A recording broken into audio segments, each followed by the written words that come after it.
వాళ్ళు ఇప్పుడు దూడల్ని కాయడం మానేసి గోవుల్ని కాసేటువంటి స్థితికి వచ్చేసారు. అడవిలో కూడా వెళ్ళి వస్తూ ఉన్నారు.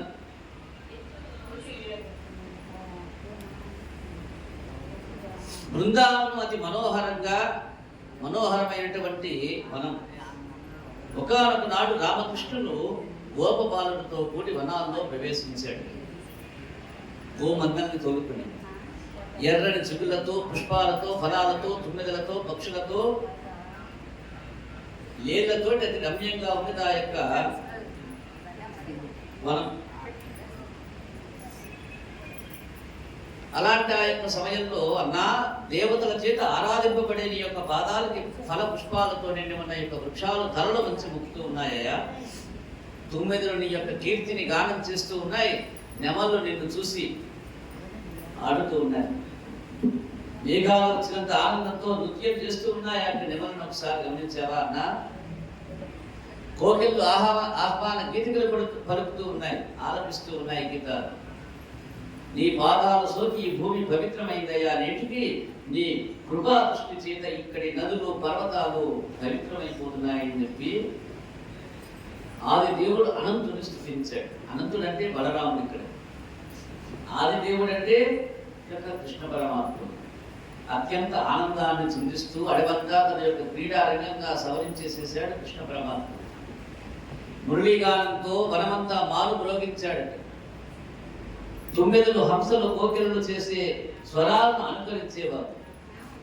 జంతువులు అరుస్తుంటే తాను కూడా ఆ యొక్క జంతువులాగా అరుస్తూ ఉన్నాడు, వినోదాన్ని కూరుస్తూ ఉన్నాడు. అలా తిరిగారు ఆనందంగా అడవంతా నడిచారట. బలరాముడు అలసిపోయి విశ్రాంతి తీసుకున్నాడు. అలసట వచ్చేసింది బలరాముడికి. తాను అతని పాదాలు ఒత్తేవాడు కృష్ణ పరమాత్ముడు. తాను ఒక గోపబాలుని తొడపై తలపెట్టుకుని విశ్రమిస్తే తక్కిన పిల్లలు ఉపచారాలు చేసేవారు. గోపాలకృష్ణుడు గోవుల్ని అనేక రకమైనటువంటి ఆప్యాయతలతోటి అలరిస్తూ ఉండేవాడు. ఆ యొక్క గోవుల్ని పాలించేటువంటి సమయంలో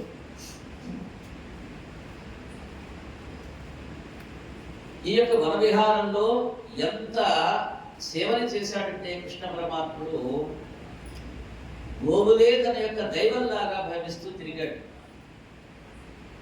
అనేక రకాలుగా కీర్తించేవాడిట గోవుని కృష్ణ పరమాత్ముడు. రా పూర్ణ చంద్రిక, రా గౌతమి గంగ రమ్ము, భగీరథ రాజ తనయ, రా సుధాజల రాశి, రా మేఘమాలిక రమ్ము, చింతామణి రమ్ము సురభి, రా మనోహరిణి, రా సర్వమంగళ. చూడండి ఎంత శుభ్రమైనటువంటి పదాలతో అడుగుతూ ఉన్నాడు ఆ యొక్క గోవుని. పూర్ణ చంద్రిక అన్నాడు, గౌతమి గంగగా పిలిచాడు, భగీరథ రాజ తనయగా స్తుతించాడు, సుధా జల రాశి అన్నాడు, మేఘమాలిక అని పిలిచాడు, చింతామణిగా కీర్తించాడు ఆ యొక్క గోమాతని కృష్ణ పరమాత్ముడు. ఆ విధంగా ఆ యొక్క గోపిక అనేక రకాలైనటువంటి సేవలు చేశాడంట. తన యొక్క వన విహారం అంతా గోసేవనం లాగానే గడిచిపోయింది. ఈ విధంగా బలరామకృష్ణుడు తమ యొక్క తోటి బాలులతో వనాలలో విచ్చలవిడిగా విహరిస్తూ ఉండగా ఒకనాడు శ్రీరాముడు అనే బాలుడు, శ్రీరాముడు అనేటువంటి బాలుడు రాముడు బలరామకృష్ణుడితో చెప్తూ ఉన్నాడు, అయ్యా ఓ బలరామకృష్ణులారా, ఇక్కడికి దగ్గరలో తాటి చెట్ల వనం ఉన్నది. అందులో తాటి చెట్లు ఉంటాయి, ఎన్నో తాటి పండ్లు రాలుతూ ఉంటాయి వాటి కింద. ఆ వనాల్లో ఎవరు ప్రవేశించరాని అలివిగానటువంటి అడవులయ్యా అవన్నీ ఆ తాటి చెట్లు. గార్ధవ రాక్షసులు ఎందరో ఆ యొక్క వనంలో ఉన్నారు. గార్ధవ రాక్షసులు అంటే గాడిద లాంటి రాక్షసులు. ఎవరు ప్రవేశించినా ఆ రాక్షసులు సంహరిస్తూ ఉన్నారయ్యా. అందుచేత మనుషులే కాక పశు పక్షాదులు కూడా ఆ వనంలోకి ప్రవేశించడానికి భయపడిపోతూ ఉన్నాయి. అలా ఎప్పుడైతే మనుషుల యొక్క వనంలోకి ప్రవేశించలేదో ఆ తాటి చెట్టు ఉన్నటువంటి పండ్లన్నీ కింద రాలి పడిపోయి గుమ గుమ గుమ వాసన వస్తూ ఉంటాయి. నిరర్థకంగా ఆ పండ్లన్నీ అక్కడే పడుతుంటున్నాయి. ఆ పండు తినాలని ఉన్నదయ్యా, మాకు కాస్త వాటి రుచి మాకు చూపించండి అని చెప్పి ఈ యొక్క దాముడు శ్రీరాముడు వేడుకున్నాడు బలరామకృష్ణుని. బలరామకృష్ణుల్ని వేడుకున్నాడు. సరే, మిత్రుల కోరిక తీర్చదలుచుకున్నాడు బలరామకృష్ణులు. ఇద్దరు కూడా అన్నదమ్మ ఇద్దరు వనంలో ప్రవేశం చేశారు. బలశాలి అయినటువంటి ఆ యొక్క బలరాముడు తాటి చెట్లను ఊపగా పండ్లు రాలి కింద పడిపోతున్న ఆ యొక్క శబ్దాలు విని దగ్గరలో ఉన్నటువంటి ఆ యొక్క రాక్షసుడు పరిగెత్తుకుంటూ వచ్చాడు. బలరాముని గుండె మీద వెనక కాళ్ళతో తన్నాడట. అంటే ఇక్కడ గాడిద, రాక్షసుడు అంటే గాడిద రూపంలో ఉన్న రాక్షసుడు. కాళ్ళతోటి ఒక తన్ను తన్నాడట బలరాముని. ఈ విధంగా వారిద్దరి మధ్య యుద్ధం ప్రారంభమైంది. ఈ యొక్క పరంపరలో అనేక రకాలుగా వ్యధని కొనసాగిస్తూ ఉన్నాడు ఆ యొక్క గార్ధవరాజు, ఆ గార్ధవ రాక్షసుడు. ఆ యొక్క బలరాముడు తిప్పి కొడుతూ ఉన్నాడు ఆ యొక్క యుద్ధంలో. అయితే బలరాముని యొక్క శక్తి ముందు తారలేక ఆ యొక్క గార్ధవ రాక్షసుడు ప్రాణాలు ఇచ్చాడు. చెట్ల మీద పడ్డాడట.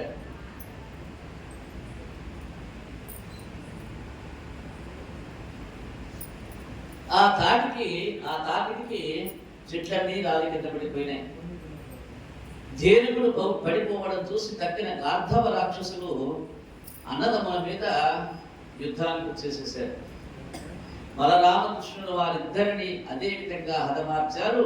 ఆ వనానికి రాక్షస పీడ అంతటితోటి వదిలిపోయిందని పిల్లలందరూ గోవుల్ని తోలుకుని ఆ యొక్క వనంలో ప్రవేశించి అప్పటి నుంచి ఆ యొక్క వనాన్ని కూడా ఆస్వాదిస్తూ ఉన్నారు. ఈ యొక్క గోప బాలికలంతా గోవులకు పచ్చిగా బయలు దొరికాయి. అప్పటిదాకా ఎవ్వరూ ప్రవేశించినటువంటి ఆ యొక్క అడవిలో ఈ రోజున ఈ యొక్క బృందావనంలోని గోప బాలికలంతా వాటి యొక్క గోవుల్ని తోలుకుంటూ మేపుకుంటూ హాయిగా తిరుగుతూ ఉన్నారు. ప్రకృతి ప్రసాదించిన వాటిని తాము అనుభవించలేనందుకు ఇతరులెవరూ కూడా అనుభవించరాదనే అనేకంటే తత్వంగా వారు లోపులు మచ్చలు కనబడతారు. ఈ యొక్క విధానంలో ఉండేటువంటి నాకు దగ్గరది ఎవరికీ దక్కకూడదు, ఈ యొక్క తత్వాన్ని వదిలేసేయాలి. అది మానవత్వం అనుకోపించుకోదు. అలాంటి వారు నశిస్తారని చెప్పి ఈ ధేనుకాస వృత్తాంతం తెలియజేస్తూ ఉంది. బృందావనంలో బలరాముతో పాటుగా గోపబాలులతోటి కూడా విహారిస్తూ అనేక లీలలు చూపుతూ ఉన్నాడు. ఒకనాడు బలరాముడు కూడా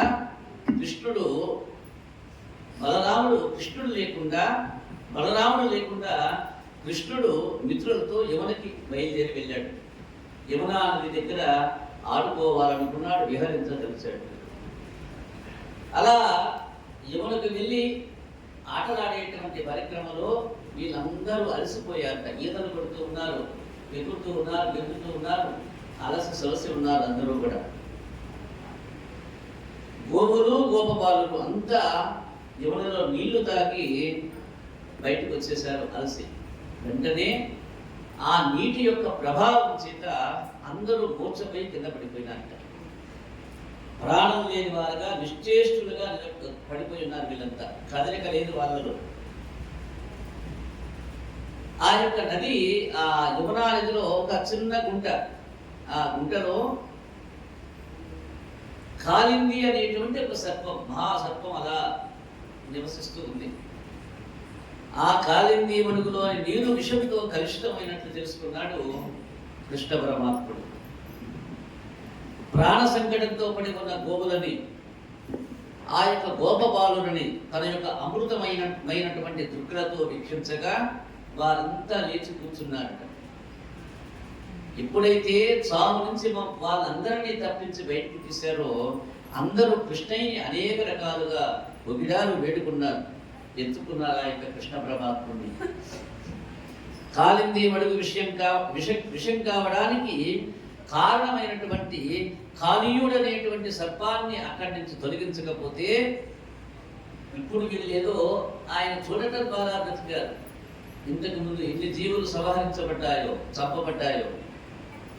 ఇక ముందు వెళ్ళిపోతాయా అనేటువంటి భావం చేత ప్రజలకి పశువులకి ఎప్పుడు ప్రమాదం కలుగుతుందని చెప్పి గ్రహించాడు స్వామి. ఆ విషకారుడు సోకి గట్టున ఉన్నటువంటి చెట్లు, పక్షులు, ఇతర జీవులు కూడా మాడిపోయి ఉండటాన్ని గమనించాడు కృష్ణ పరమాత్ముడు. దీనికి ఉపాయం ఏమిటా అని చెప్పి ఆలోచించాడు. నివారణాపాయాన్ని ఆలోచన చేసి ఆ మడుగు గట్టు పైన ఒక పెద్ద కదంబ వృక్షం కనిపించింది ఆయన. ఆ చెట్టెక్కాడు. మడుగులోకి చెంగున గిద్దాడట బాలకృష్ణుడు. ఎప్పుడైతే ఆ యొక్క చెట్టు నుంచి కదంబ వృక్షం మీద నుంచి కింద పడ్డాడో అల్లకల్లోలమైపోయింది ఆ యొక్క సరస్సంతా.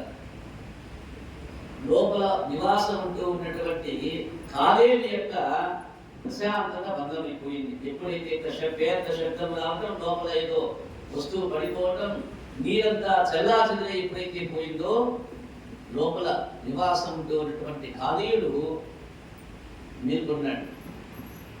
అతడు రోషంతో బుసలు కొడుతూ విషం కట్టాడట. ఆ యొక్క సరస్సంతా విషమయమైపోయింది.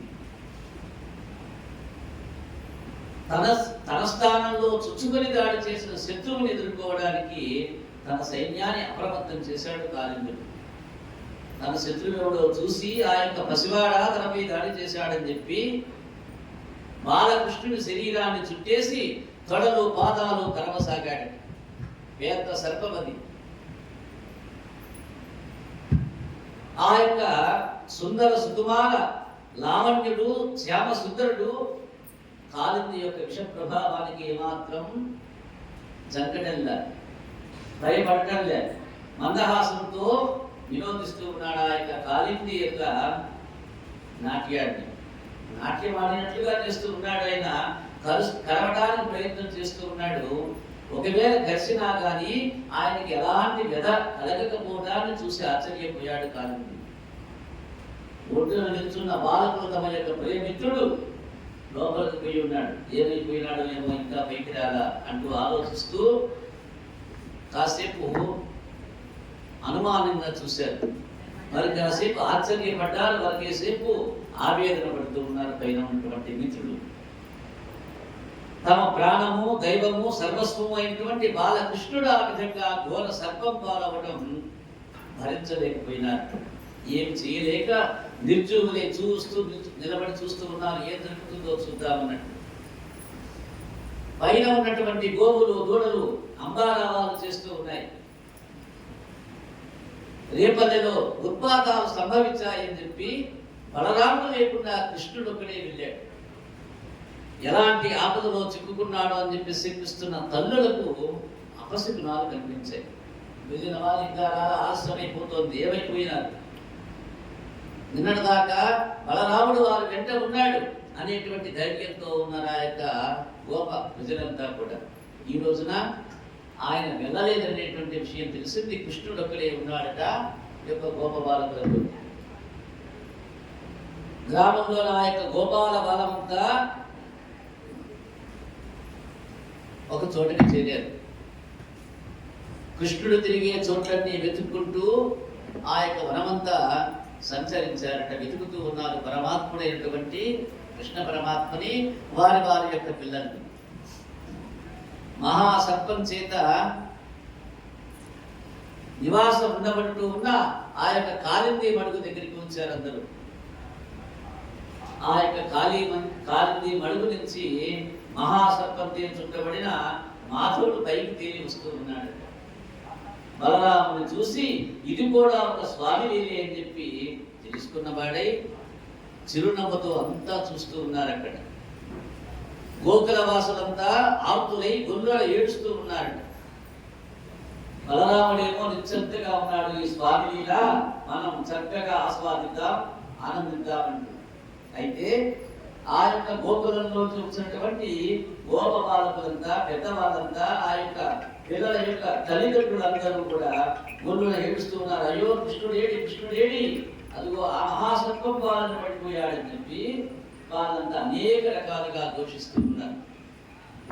యశోదాదేవిని పట్టుకున్నారు, తాము కూడా ఏడుస్తూ ఉన్నారట. బాలకృష్ణుని చేష్టలన్నీ ఏ గర్వం పెట్టుకుంటూ అతడు లేనిదే ఇక తమ జీవితం ఎందుకని చెప్పి విలపిస్తూ ఉన్నాడు. తండ్రి, పాడు సర్పం మమ్మల్ని కరవకుండా నిన్నెందుకు కలిసిందయ్యా? నీవు బాగుంటే మమ్మల్ని రక్షిస్తావు, కానీ నిన్ను మేము రక్షించలేము ఈ యొక్క జన్మలు. ఓ నాయనా కృష్ణయ్య, నీ యొక్క గారాల చూపులతో మమ్మల్ని ఇక చూడగలవా? నీ స్నేహితులతో క్లుప్తంగా కబుర్లు చెప్పేవేమి? అందరూ గల్లు గల్లు అనేట్లుగా నీ చిన్ని పాదాలతో నృత్యం చేసేదేమో ఇక తండ్రి. ఆ శబ్దాన్ని మేము ఇక వినగలమా? గోపికలతో కిలకిలా నవ్వడానికి వెళ్ళవేమిటయ్యా? ఓ గోపకిషోరా తండ్రి, ఇప్పుడు నీవు ఇలా పాము వాత పడితే ఇక మాకు ప్రభువు ఎవరు? మమ్మల్ని కాపాడేది ఎవరు నిరంతరం? మాకు నీ తోడిదే లోకము లేదు కదా, నీవు లేని లోకం మాకెందుకయ్యా ఓ స్వామి అని చెప్పి ఒడ్డున ఉన్న యొక్క గోపబాలుడంతా గొల్లున ఏడుస్తూ ఒకరినొకరు కౌగిలించుకొని ఏడుస్తూ ఉన్నారట. అప్పుడు బలరాముడు అన్నాడు, కాసేపు నిశ్శబ్దంగా ఉండండియా, ఇక్కడ ఏమి జరగదు నాకు తెలుసు, ఆయన ఎవరో నాకు తెలుసు, జరిగింది ఏమిటో నాకు తెలుసు, మీరు కాసేపు నిశ్శబ్దంగా ఉన్నాను. ఈ వ్యవహారం అంతా నిర్లిప్తత గమనిస్తూ నిస్సహాయులాగా కొంతసేపు నటిస్తూ ఉన్న స్వామి ఎలా ఉన్నాడు? వెనక చూడండి, అలా ఉన్నాడు. మహాసర్పం మీద నాట్యం ఆడుతున్నట్టుగా పట్టుకుని ఉన్నాడు దాని యొక్క తోకని. అలా ఒక్క ఊపన సర్ప బంధం నుండి విడిపించుకున్నాడు. కాళీయుడు రోషంతో పడగలెత్తి విషద్వారాలు చెందుతూ ఉన్నాడు చిన్నారి కృష్ణ పరమాత్మ మీద. స్వామి చెంగున ఆ యొక్క పడగలపైకి లెంగించి అటు ఇటు విలాసంగా నాట్యం ఆడాడట దానిపైన. 101 పడగలతో మనులలాగా మెరిసిపోతున్న ఆ యొక్క కాళీయుడి శిరస్సు ఒక విశాలమైన నాట్య వేదిక అయిపోయింది. పరమాత్ముడు పై నుండి నాట్యం ఆడుతూ ఉంటే ఆ మణిమయ రంగస్థలం మీద నృత్యం చేస్తున్న శ్రీరంగనాథుని ఎర్రని పాదాల మనోహర దృశ్యాన్ని గోకుల వాసులతో సహా దేవలోక వాసులు కూడా తిలకించి మైమరిచిపోతూ ఉన్నారు. తమ జన్మను ధన్యమయ్యారని చెప్పి ఆనందిస్తూ ఉన్నారు గోకులంలో వారంతా. ఆ పైన ఉన్నటువంటి దేవతాగ్రహమంతా దివ్య వాద్యాలు మృగుతూ ఉన్నాయి, పుష్పవృష్టి కురుస్తూ ఉంది, దివ్య పురుషులు స్తుతిస్తూ ఉన్నారు కృష్ణ పరమాత్మను. స్వామి యొక్క పాదాల ఘాతాలకి తట్టుకోలేని ఫణిరాజు విషంతో రక్తం కక్కుకున్నాడు ఆ యొక్క కాళీయుడు. పడగలతో పాటు వారి శరీరం శిథిలమైపోతుంటే దేవతలు కూడా ఆనందాన్ని వెలపుచుతూ ఉన్నారు. ఇంతకు ముందు దేవతలను కూడా హతమార్చగల విషద్వారల చెక్కు చెదరకుండా చిరించకుండా ఉండే ఈ బాలుడు తననే అనగదొక్కుతున్నాడే, వీడు సామాన్యుడు కాదు, సాక్షాత్తు శ్రీమన్నారాయణుడై ఉంటాడని సందేహం లేదని తలపోసిన కాళీయుడు మనస్సులో పరమాత్ముని శరణు వేడుకున్నాడు.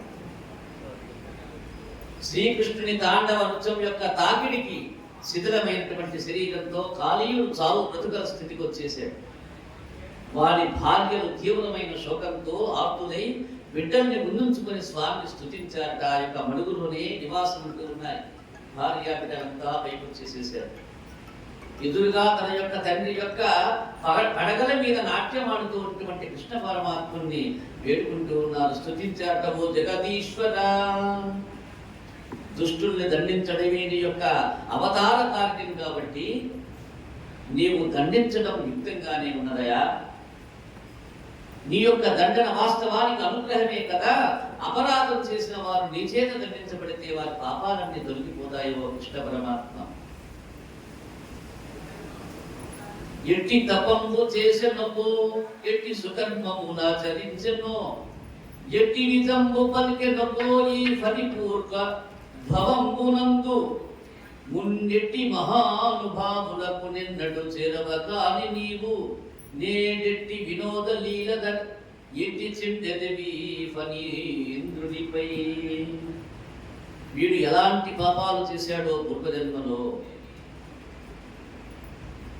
ఎలాంటి పాపాలు చేసినా మరిన్ని పుణ్యకర్మలు చేశాడో ఈ ఫణీంద్రుడు, ఎలాంటి తపస్సు చేశాడో, ఎలాంటి సుకృతాలు చేశాడో, ఎలాంటి సత్య వచనాలు పలికాడో కానీ ఇదివరకెన్నడూ ఎంతటి గొప్ప వారినైనా దగ్గరికి చేరనియ్యని నీవు ఈ విధంగా ఇతని తల మీద నాట్యమాడుతూ ఉన్నావంటే నిజంగా మా తండ్రి ఎంత పుణ్యాత్ముడో కదా.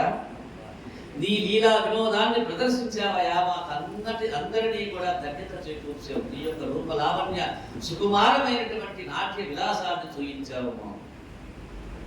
ఈశ్వర, ముందు నీవు చాలా కాలం తపస్సు చేసి లక్ష్మీదేవి ఏ పాద రేణువులని శిరస్సున ధరించే అధికారాన్ని పొంది ఉంది. కానీ ఈ సర్పరాజు అలాంటివేమి చేయకుండానే నీ యొక్క పాదాల సంస్పర్శన పొందాడయా.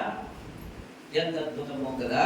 ఓ పరమేశ్వర, నీ పాద పరాగాన్ని పొందిన ధన్యులు భూలోకంలో చక్రవర్తి పదాన్ని గాని, స్వర్గలోకంలో ఇంద్ర పదాన్ని గాని, సత్యలోకంలో బ్రహ్మ పదాన్ని గాని, రససిద్ధులు గాని, యోగ సిద్ధులు గాని దేనిని పొందడానికి ఇష్టపడరు కదా.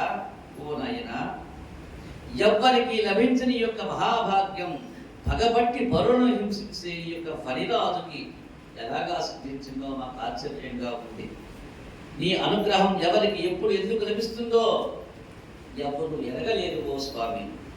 నీవు విశ్వాత్ముడివి, విశ్వరూపుడు, విశ్వకారుణుడివి కూడా నీవే. నీకు మా శతకోటి ప్రణామాలు దేవదేవా. నీవు తండ్రివి కదా, బిడ్డలు చేసే అపరాధాలను మన్నించే జగత్పతివి కదా. నీవు నా భర్త చేసిన తప్పుల్ని క్షమించి అతనికి ప్రాణభిక్ష పెట్టవయ్యా స్వామి. మాకు పతిభిక్ష ప్రసాదించమని చెప్పి ఆ యొక్క కాళిందుని యొక్క భార్యలంతా కూడా చేతులెత్తి నమస్కరిస్తూ ఉన్నారు, వేడుకుంటూ ఉన్నారు. చిన్ని బాలకృష్ణుడు, ఇక నుండి నీ ఆజ్ఞ ప్రకారమే నడుచుకుంటాం ప్రభువు అని చెప్పి నాగ భక్తులు దీనంగా వేడుకుంటే స్వామి కరుణించి కాళీయుని విడిచిపెట్టాడు. కాళీయుడు కోరుకున్నాడు. ఈ సందర్భంగా వారి శక్తితో పాటుగా అహంకారం కూడా క్షీణించిపోయింది. ఎక్కడ పడ్డది ఆ యొక్క పాదం. సకల లోకాలను క్షేమాన్ని అందించబడేటువంటి ఆ పాదం కేవలం ఇప్పుడు కాళిందుని యొక్క శిరస్సును నాట్యమాడి వినమ్రుడై దీనుడై ఇలా విన్నవించుకుంటున్నాడు. హోయ్ భగవాన్, జన్మతః మేము దుష్టులం, తామసులం, పగ పెంచుకునేటువంటి వాళ్ళం. ఇదంతా నీ భాగ్య సృష్టి విశేషమే కదా నాయన, నీ మాయా ప్రభావమే కదా. ఇదంతా నీవు మన్నించినా శిక్షించినా నీ అనుగ్రహం నా భాగ్యం అనుకుంటాను. నీ ఇష్టం ఏదైనా చేసుకోమన్నాడు. నా పుణ్యమేమి చెప్పను నీ పాదరజంబు గంటినే, సనకాదులు నీ పాదరజంబు గోరుదురే పదమున్ననైవనిగమేరు హరి. నా పుణ్యమేమని చెప్పను నీ పాదరజంబు గంటి నేను, నే సనకాదులు నీ పాదరజంబు గోరుదురే రే పదమదన్ననైనా ఇక మేలు హరి అన్నాడు. ఇంతకు ముందు సనకాదులు యోగం చేసి, ధ్యానం చేసి, తపస్సు చేసి, జపము చేసి నీ యొక్క పాదరజాన్ని అంటుకునేటువంటి పుణ్యాన్ని పొందారయా. ఆ అంటిది నాకు కేవలం తృణమాత్రంగా నీ యొక్క పాదరజ తేజస్సుని కలగజేసావు ఓ హరి అంటూ ప్రార్థించాడు. అలా ప్రార్థించిన కాళీయుని మాటలకి స్వామి సంతసించాడు. ఓ సర్పశ్రేష్ఠ, ఈ మడుగులో నీవు కాపులు ఉండటం ప్రజలకంత మంచిది కాదు, పశుపక్షాలకు ప్రమాదకరమైనటువంటి. కాబట్టి నీవు నీ సకల బంధు పరివారంతో సముద్ర గర్భంలో నివసించవయా. నీ తలలపై ఏర్పడిన నా యొక్క పాద చిహ్నాలను చూసి గరుత్మంతుడు నిన్ను హింసించడు, వదిలేస్తాడు. స్వామి పాదాల వెంటనే వదిలేసేస్తాడు అని అభయమిచ్చి లోకాలను ఈ విధంగా ఆశీర్వదించాడు స్వామి. కాళీయ వర్ధన వృత్తాంతం విని స్మరిస్తుండే వారికి సర్ప భయం ఉండదన్నాడు. ఎవరైతే యొక్క భాగవతంలోని దశమ స్కందంలో ఉన్న ఈ కాళీయ వర్ధన సంవాదాన్ని ఎవరైతే శ్రవణం చేస్తారో వారికి వాముల భయం ఉండదట. ఈ మడుగులో స్నానమాచరించి ఉపవాసంతో నన్ను తలచి కొలిచి జలదర్పణ చేసేటువంటి వాళ్ళు పాపాలని పోగొట్టుకున్నటువంటి వాళ్ళై సమచిత్తులై ఉంటారయా అని అభయమిచ్చాడు కాళిందునికి కృష్ణ పరమాత్ముడు. దయామయుడైన ఆ యొక్క సర్వేశ్వరునికి కాళీయుడు ప్రణామాలు చేసి దివ్యాభరణ రత్న మాలికలని, నీలోత్పల మాలికలని సమర్పించి సపరివారంగా రత్నాకర దీపానికి బయలుదేరి వెళ్ళిపోయినాడు ఆ యొక్క కాళిందేవుడు. సర్పభీతి చేత ప్రజలు నెలనెలా పూజలు చేస్తూ నైవేద్యాలను చెట్ల కింద పెట్టేవాళ్ళు పూర్వకాలం. వాటిలో కొంత ఆరగించి కొంత భాగం ఆ సర్పాలు గరుత్మంతంగా అర్పించేవట. తమ విషం యొక్క శక్తి యందు, తన పడగల శక్తి యందు మితిమీరిన అహంకారం తెలుసుకున్న కాళీయుడు తాను ఇవ్వవలసిన నైవేద్య భాగాన్ని ఇవ్వకపోవడమే కాకుండా ఇతర సర్పాలు అర్పించిన భాగాన్ని కూడా తానే తిని ఆనందాన్ని అనుభవిస్తూ ఉండేవాడు. అలా ఉండేసరికి గరుడునికి ఆగ్రహం వచ్చేసింది. కాళీయుని చీల్చివేయాలని చెప్పి దిగి వచ్చాడు. తన మాట ఒక్క పడగలనెత్తి వడవాగ్ని వంటి విషజ్వారాన్ని కక్కుతూ కాళీయుడు ఎదిరించాడు ఆ యొక్క గరుత్మంతుడిని. ఇద్దరి మధ్య కాళీదేయుడు గరుత్మంతుని మధ్య ఘోరమైనటువంటి తపస్సు యుద్ధం జరిగింది.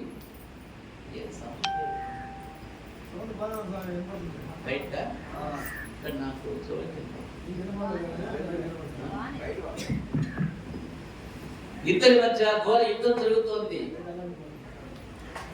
గరుడుని రెక్కల దెబ్బలకి గోళ్ళు ముగ్గులు చేసిన ఛిద్రాలకు భయపడిపోయి కాళీయుడు ఈ కాళింది మడుగులో కాపురం పెట్టాడు. అప్పటి నుంచి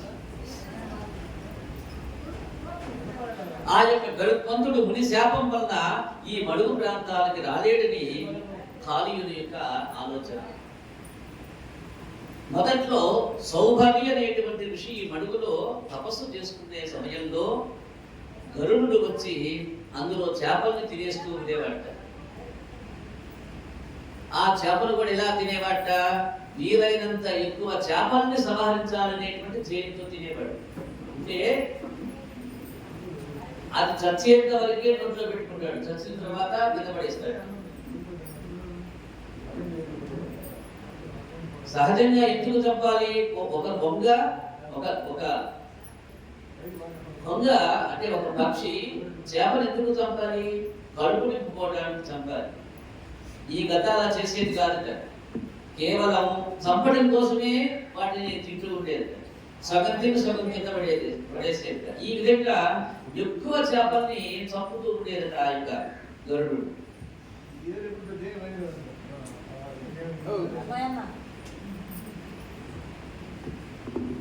ఆ చేపలు చేస్తుండేటువంటి ఆహాకారాలు ఆ పక్కనే తపస్సు చేసుకుంటూ ఉన్నటువంటి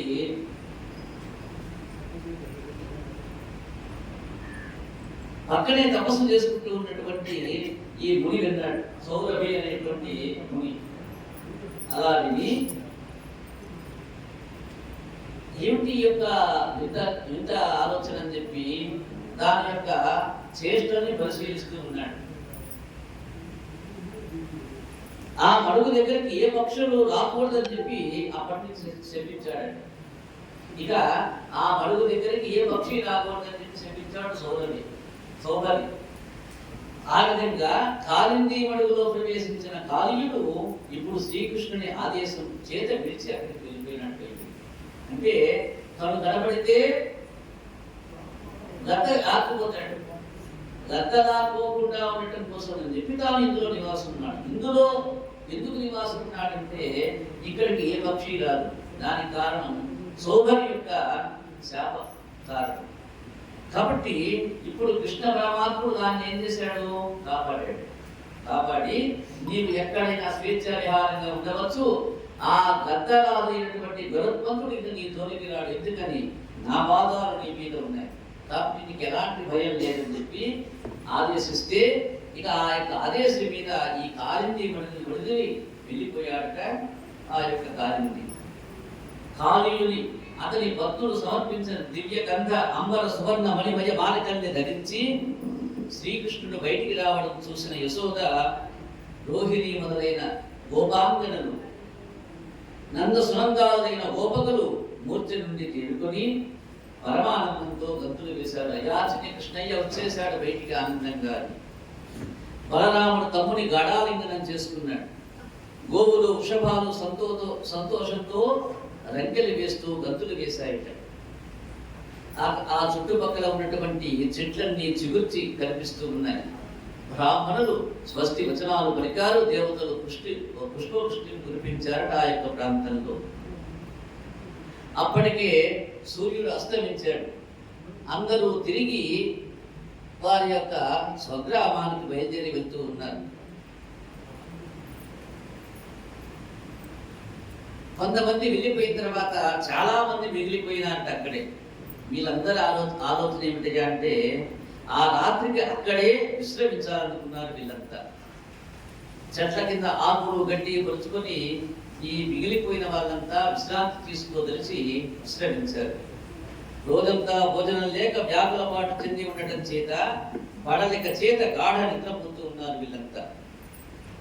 అర్ధరాత్రి వేళ అడవిలో కాల్చుచ్చు రేగి అన్ని వైపులా వ్యాపిస్తోంది. ఆహాకారాలు మొదలైనవి. పరిగెడుతూ ఉన్నారు ఇటు వాళ్ళకు.